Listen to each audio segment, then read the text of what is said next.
믿기 어려운 일이 벌어졌습니다. CNN 단독 보도에 따르면 워싱턴 DC 펜타곤 브리핑룸에서 한글로 적힌 메모 한 장이 공개되며 백악관과 의회가 동시에 멈춰섰다고 합니다. 단 18단어. 그러나 그 짧은 문장은 미국의 군사외교 전략에 예상치 못한 균열을 만들어냈습니다. 이 모든 사건의 시작은 놀랍게도 대한민국 강원도 한 산속의 작은 공간에서 비롯됐습니다. 대체 그곳에서 무슨 일이 있었던 걸까요? 그리고 왜 그 한 문장이 지금 전 세계를 울리고 있는 걸까요? 지금부터 그 믿을 수 없는 진실을 전해드립니다. 잠깐 영상 시작 전에 구독과 좋아요, 그리고 여러분의 소중한 댓글은 감동 스케치북에 큰 힘이 됩니다. 지금 바로 시작합니다. 한국이라고요? 전 아시아엔 가고 싶지 않습니다. 파병 명령서를 받아든 순간 숨이 턱 막혔습니다. 대한민국 강원도라니, 세 번째 파병지가 아시아라니요? 손에 쥔 서류가 떨리고 있었습니다. 제 안에서 무언가가 무너져 내리는 느낌이었죠. 마이클, 이해 있나?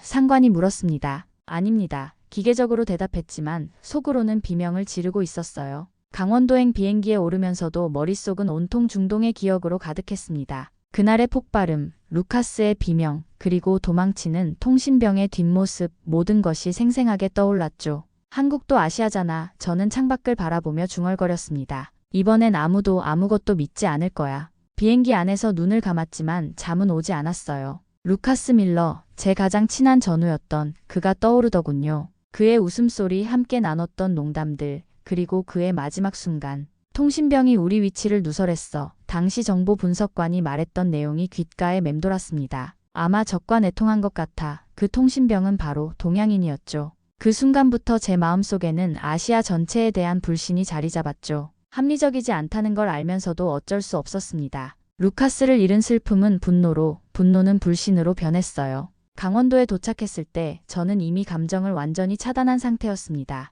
임무만 수행하는 기계처럼 행동했죠.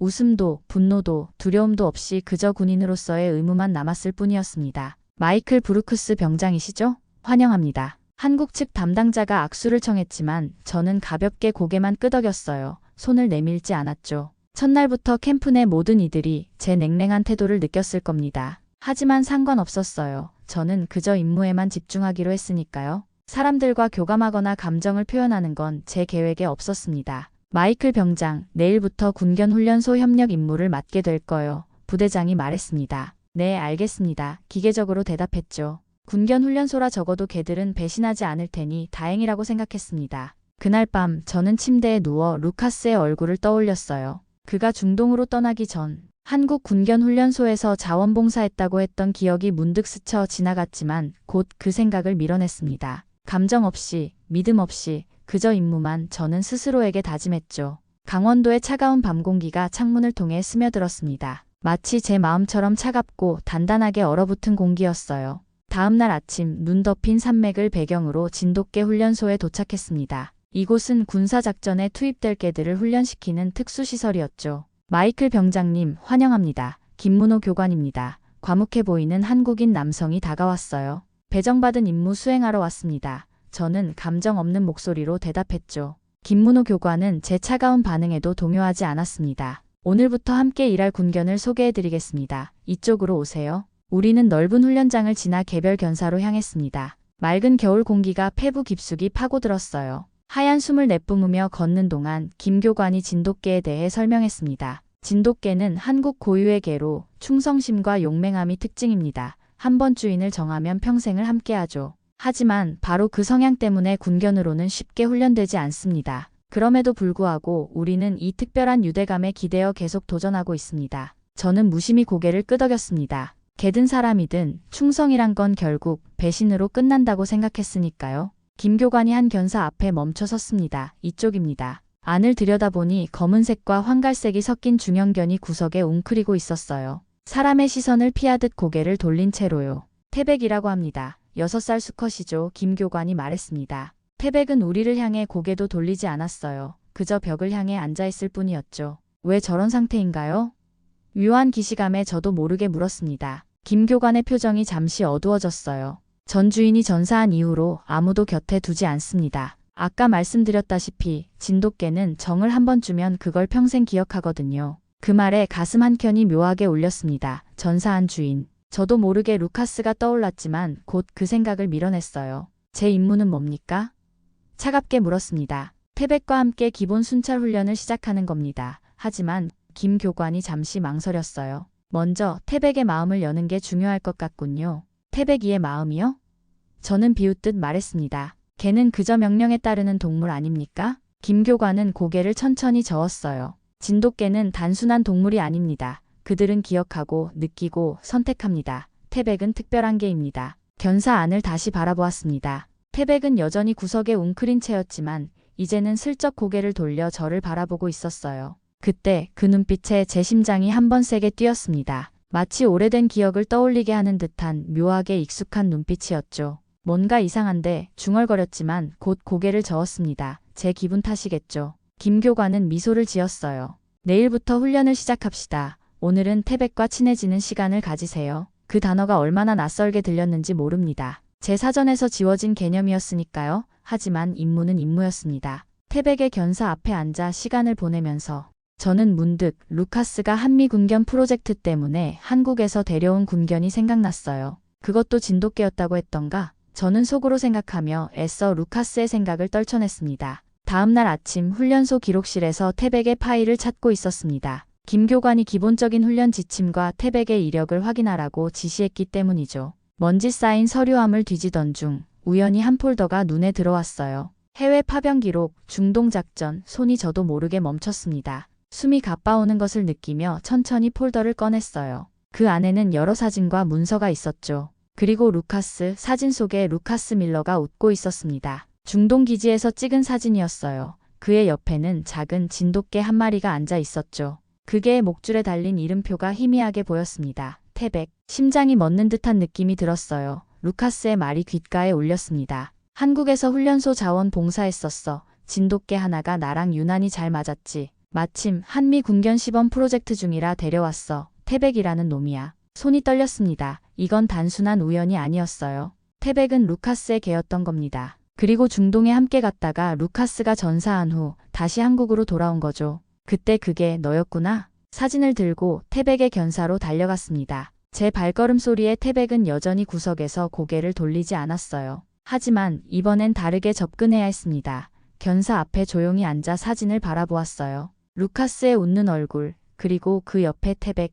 중동에서 우리가 함께였던 순간이 떠올랐습니다. 그때 저는 태백을 별로 신경 쓰지 않았어요. 그저 루카스의 개라는 것만 알았을 뿐이죠. 루카스는 널 정말 자랑스러워했어. 저도 모르게 말이 나왔습니다. 항상 내 이야기를 했었지. 태백의 귀가 살짝 움직였습니다. 제 목소리에 반응하는 것 같았어요. 기억나. 중동에서 루카스가 널 데리고 다녔던 거. 그리고 나도 거기 있었어. 태백이 천천히 고개를 돌렸습니다. 처음으로 제 눈을 바라보는 순간이었어요. 그 눈에는 경계와 함께 뭔가 알아보는 듯한 기색이 있었습니다. 견사 문을 열고 조심스럽게 안으로 들어갔어요. 태백은 물러서지 않았습니다. 저는 천천히 사진을 내밀었죠. 봐, 루카스야. 그리고 네가 있어. 그리고 사진 구석에 희미하게 보이는 제 모습을 가리켰습니다. 여기 나도 있어. 태백 이 사진을 오래 바라보았어요. 그리고 천천히 코를 가져와 냄새를 맡았습니다. 그 순간 제 가슴 속에서 오랫동안 얼어붙어 있던 무언가가 살짝 녹아내리는 것 같았어요. 넌 기억하고 있구나. 제 목소리가 떨렸습니다. 루카스를, 그리고 어쩌면 나도. 태백의 눈을 바라보며 확신했습니다.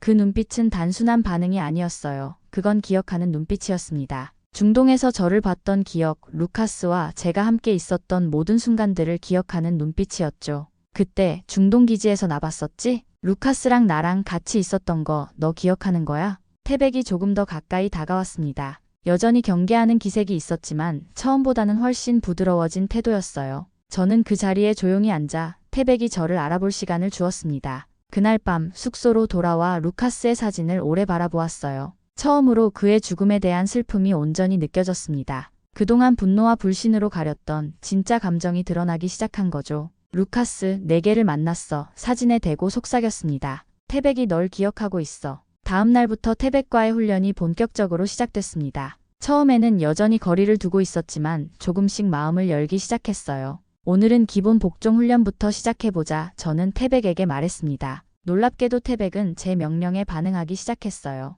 앉아, 기다려, 따라와 같은 기본 명령을 모두 알고 있었습니다. 하지만 그건 단순한 훈련의 결과가 아니라 태백이 스스로 저를 따르기로 선택한 것 같았어요. 잘했어. 훈련을 마치고 태백의 머리를 쓰다듬으려 했지만 그는 여전히 신체 접촉을 허용하지 않았습니다. 대신 제 옆에 조용히 앉았죠. 김교관이 멀리서 우리를 지켜보고 있었어요. 놀랍군요. 태백이 누군가의 지시를 따른 건 루카스 이후 처음입니다. 루카스와 저는 가장 가까운 전우였습니다. 제 입에서 나온 말에 저 자신도 놀랐어요. 오랫동안 루카스에 대해 누구와도 이야기하지 않았으니까요. 아, 그래서 김교관이 이해한다는 듯 고개를 끄덕였습니다. 태백은 알았던 거군요. 당신에게서 루카스의 냄새를 맡았을지도 모릅니다. 아니요, 저는 천천히 고개를 저었습니다. 태백은 저를 기억하고 있었어요. 중동에서 저와 루카스가 함께 있던 모습을요. 그날 저녁 태백의 견사 앞에 앉아 루카스에 대한 이야기를 들려주기 시작했습니다. 처음으로 제 감정을 드러내는 순간이었어요. 루카스는 항상 널 자랑스러워했어. 네가 얼마나 영리한지, 얼마나 충성스러운지. 목이 메어 잠시 말을 멈췄습니다. 그가 떠난 날, 난 아무것도 할 수 없었어. 그저 지켜볼 수밖에. 태백이 조용히 제 손 가까이 다가왔어요. 여전히 접촉은 허용하지 않았지만 그 거리는 확실히 좁혀지고 있었습니다. 다음 날 우리는 야외 훈련을 시작했어요. 태백은 놀라운 적응력과 지능을 보여주었습니다. 명령을 한 번만 내려도 정확히 이해하고 행동했죠. 그리고 점점 제게 가까이 다가오기 시작했어요. 일주일이 지났을 때 태백은 처음으로 제 손에 코를 가져다 대었습니다. 그 순간의 감동은 말로 표현할 수 없었어요. 마치 오랜 벽이 무너지는 것 같았죠. 고마워. 태백 목소리가 떨렸습니다. 훈련이 끝난 후 김교관이 말했어요. 태백이 당신을 받아들였군요. 이제 진짜 훈련을 시작할 수 있겠습니다. 진짜 훈련이요? 네, 군견으로서의 특수 임무 훈련입니다. 태백은 원래 수색과 구조에 특화된 개였어요. 그날부터 우리는 더 고급 훈련을 시작했습니다. 인명수색, 위험물 탐지, 구조신호 전달 등이었죠. 태백은 모든 훈련에서 탁월한 능력을 보여주었어요. 하지만 더 놀라운 건 태백이 저와 함께할 때면 그 능력이 한층 더 발휘된다는 점이었습니다. 이건 단순한 훈련의 결과가 아닙니다. 김교관이 감탄했어요. 태백은 당신을 신뢰하고 있어요. 그리고 그 신뢰가 그의 능력을 최대한 끌어올리고 있는 겁니다. 신뢰라 오랫동안 잊고 있던 단어였습니다. 루카스를 잃은 후 저는 누구도 무엇도 신뢰하지 않기로 했었죠. 하지만 태백은 그 단단한 벽에 금을 내고 있었어요. 훈련이 끝난 어느 날 태백의 견사 앞에 앉아 있을 때였습니다. 태백이 천천히 다가와 처음으로 제 무릎에 머리를 기대었어요. 그 순간 제 눈에서 뜨거운 것이 흘러내렸습니다. 처음으로 흘리는 눈물이었죠. 넌 정말 나를 기억하고 있구나. 태백의 머리를 조심스럽게 쓰다듬었습니다. 나조차도 잊고 있던 나를 말이야. 그날 밤 저는 오랜만에 일기를 썼어요. 그게는 내가 잃어버린 나를 기억하고 있었다. 그리고 그 기억으로 다시 나를 일으켜줬다. 훈련을 시작한 지 한 달이 지났을 때 우리는 첫 실전 임무를 받았습니다. 강원도 설산 지역에서의 야간 수색 작전이었죠. 그날따라 눈보라가 심하게 몰아치고 있었어요. 오늘 밤은 위험할 수 있습니다. 김교관이 경고했습니다. 하지만 실종된 등산객이 있어 서둘러야 해요. 저와 태백은 수색팀에 합류했습니다. 칠흑 같은 어둠 속에서도 태백의 감각은 놀라웠어요. 그는 눈 속에 묻힌 흔적들을 찾아내며 앞장섰습니다. 역시 대단한 개군요. 수색팀 대원이 감탄했어요. 네, 태백은 특별합니다. 처음으로 자랑스러움을 느끼며 대답했죠. 산을 오르는 동안 갑자기 눈보라가 더욱 심해졌습니다. 팀원들과의 거리도 멀어지게 됐죠. 게다가 시야가 거의 확보되지 않았어요. 그때 태백이 갑자기 경계 신호를 보냈습니다. 무슨 일이지?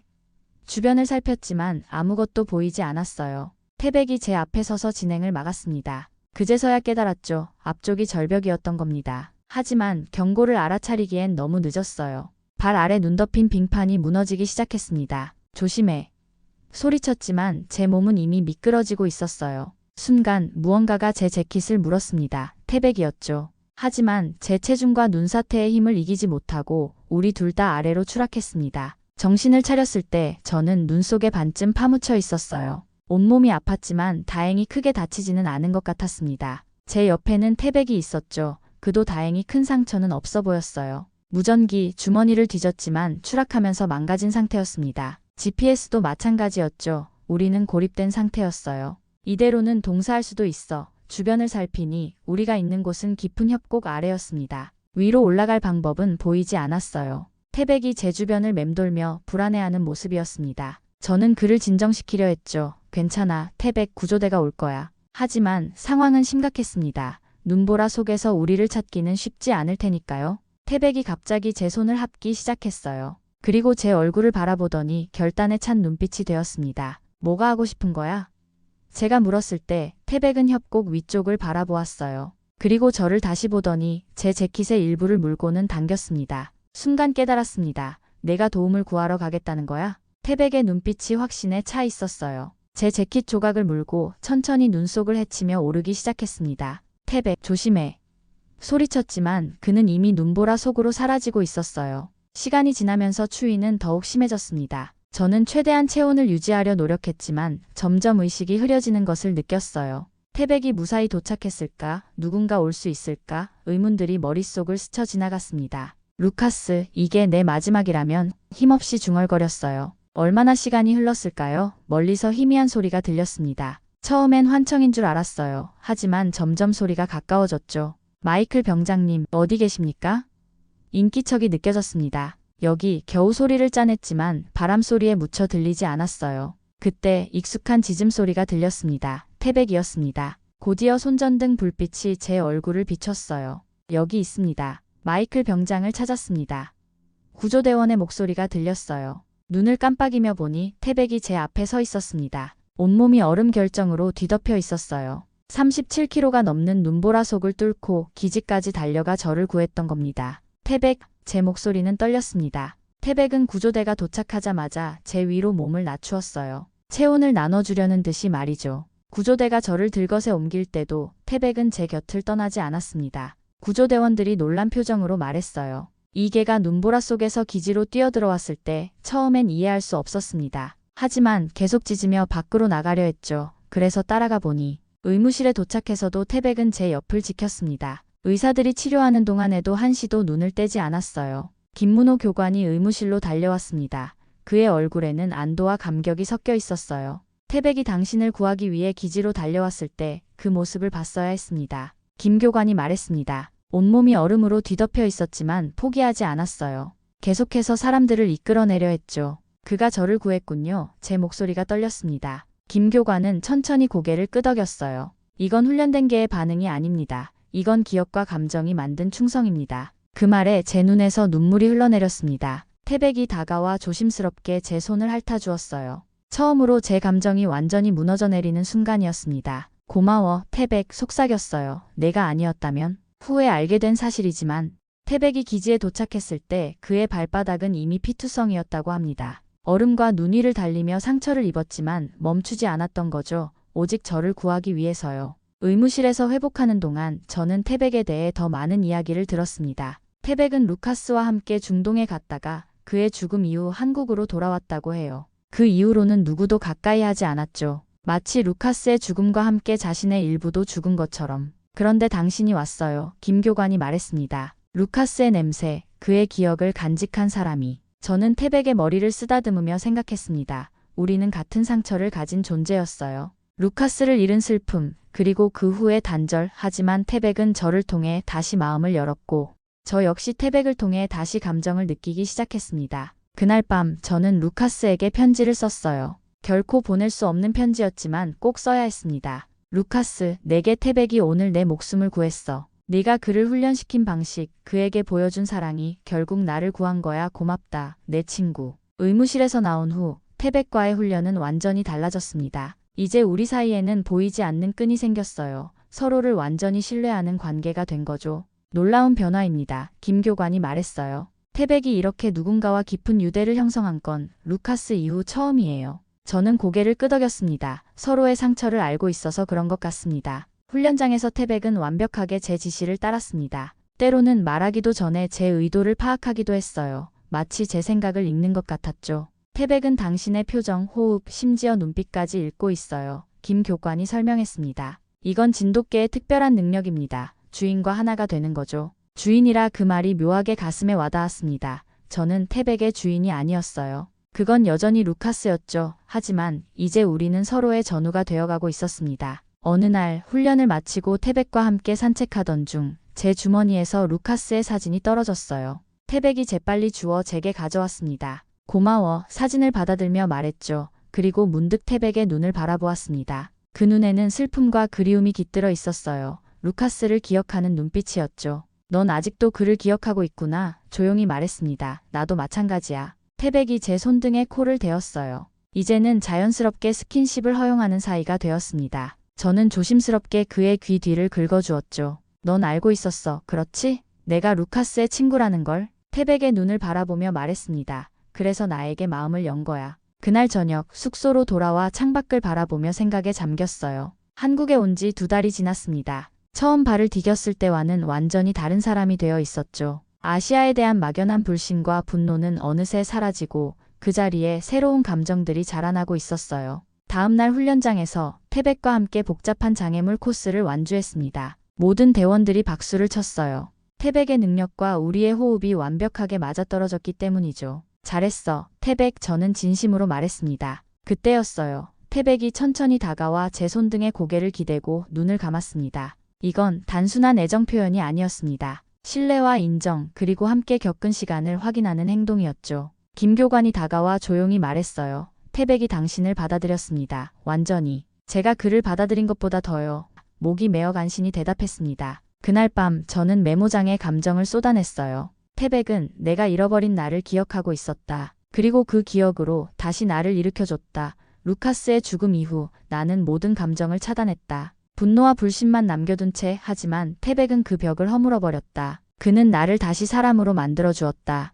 다음 날 태백과 함께 산책하며 처음으로 다른 장병들과 대화를 나눴습니다. 자연스럽게 웃고 이야기하고 감정을 드러내는 제 모습이 낯설게 느껴졌어요. 하지만 동시에 오랫동안 잊고 있던 편안함을 되찾는 느낌이었습니다. 태백 덕분에 많이 변하셨네요. 한 동료가 말했어요. 네, 솔직하게 대답했습니다. 그는 제 전우니까요. 태백을 바라보며 생각했어요. 그는 단순한 군견이 아니었습니다. 루카스의 기억을 간직한 생명체였고 저를 다시 살아있게 만든 존재였죠. 그리고 이제는 제 가장 소중한 전우였습니다. 부대에 도착한 전문을 보는 순간 심장이 무너져 내렸습니다. 리투아니아 전출 명령으로 2달 후 발령, 한국을 떠나야 한다는 의미였죠. 태백은 제 목소리가 떨렸습니다. 전출 소식이 훈련소에 전해지자 김교관은 묵묵히 저를 바라보았어요. 말은 없었지만 그의 눈빛에서 안타까움이 느껴졌습니다. 어쩔 수 없는 일입니다. 김교관이 마침내 입을 열었어요. 군인의 숙명이죠. 남은 2달 동안 저는 태백과의 매 순간을 소중히 여겼습니다.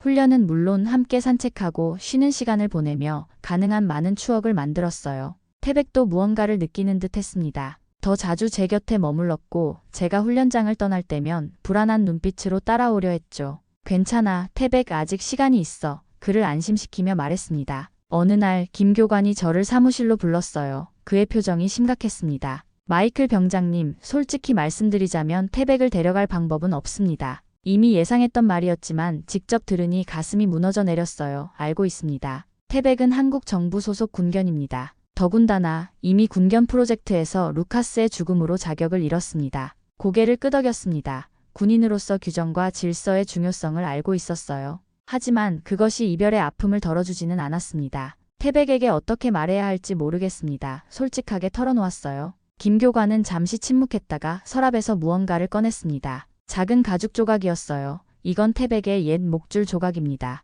루카스가 써준 메모와 함께요. 떨리는 손으로 받아들었습니다. 목줄 조각 안쪽에는 작은 메모가 들어있었어요. 태백에게 넌 언제나 내 가족이다. 어디서든 너를 기억할게. 루카스. 눈물이 흘러내렸습니다. 루카스의 한국어 필체를 보는 것은 처음이었어요. 그의 마지막 흔적을 만지는 느낌이었습니다. 태백은 루카스와 함께 중동에 있었고 당신도 함께 있었어요. 김교관이 조용히 말했습니다. 그게는 당신을 기억하는 마지막 존재입니다. 떠나는 날이 다가왔습니다. 마지막 훈련을 마치고 태백과 함께 훈련장 근처 언덕에 앉았어요. 석양이 산 너머로 천천히 지고 있었습니다. 태백, 난 가야 해. 그의 눈을 바라보며 말했어요. 리투아니아라는 곳으로 너무 멀어서 널 데려갈 수 없어. 태백의 눈에는 이해의 빛이 있었습니다. 그는 이미 알고 있는 듯 했어요. 제가 떠날 것이라는 사실을요. 주머니에서 루카스의 메모가 담긴 목줄 조각을 꺼냈습니다. 이건 루카스가 남긴 거야. 나도 하나 남길게. 작은 메모지에 글을 적었어요.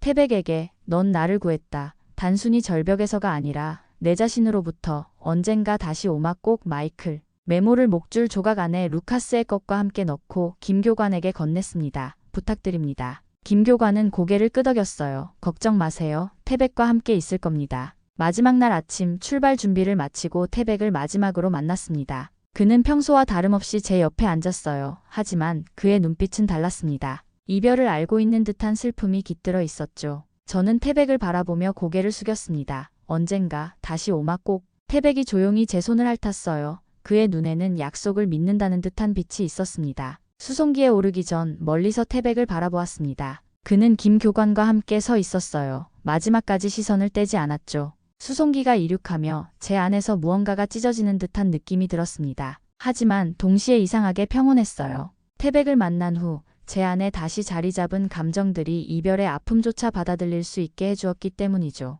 창밖으로 점점 작아지는 한국 땅을 바라보며 생각했습니다. 고마워, 태백 넌 내 전우였다. 리투아니아에 도착한 지 석 달이 지났습니다. 새로운 환경, 새로운 임무 하지만 제 마음 한켠에는 항상 태백이 있었어요. 매일 밤 루카스와 태백의 사진을 보며 편지를 썼습니다. 보낼 수 없는 편지였지만 쓰는 것만으로도 그와 연결되어 있다는 느낌이 들었죠. 작전실에서 다음 임무 브리핑을 받던 날이었습니다. 국경 지역 순찰, 위험도 중간 정도의 임무였어요. 마이클 병장, 준비됐나?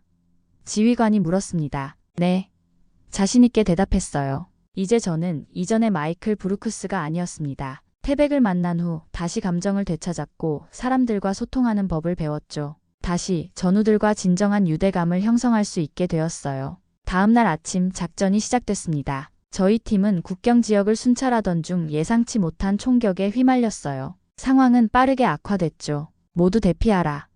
소리쳤습니다. 팀원들이 안전지대로 이동하는 것을 확인한 후 마지막으로 남은 부상자를 돕기 위해 달려갔어요. 그때였습니다. 갑작스러운 폭발음, 그리고 모든 것이 어두워졌죠. 마이클 병장, 마이클 병장. 동료들의 외침이 희미하게 들렸지만 대답할 수 없었습니다. 마지막 순간 제 머릿속에는 태백의 모습이 떠올랐어요. 그리고 루카스의 웃는 얼굴도. 구조대가 도착했을 때는 이미 늦은 후였죠. 그러나 이 이야기는 여기서 끝나지 않습니다. 마이클 브루크스 병장의 죽음은 이 이야기의 새로운 시작이었죠. 구조대는 마이클 군복 안에서 메모장을 발견했습니다. 그 안에는 태백과의 추억, 루카스에 대한 생각, 그리고 마이클이 어떻게 변화했는지에 대한 기록들이 담겨 있었어요. 태백은 내가 잃어버린 나를 기억하고 있었다. 누군가 나를 기억해주는 존재가 있다는 것 그 하나로 나는 다시 살아 있었다. 이후 이 메모는 CNN, 뉴욕타임스 등 전 세계 언론에 보도되었습니다. 워싱턴 DC 펜타곤 국방부 브리핑룸은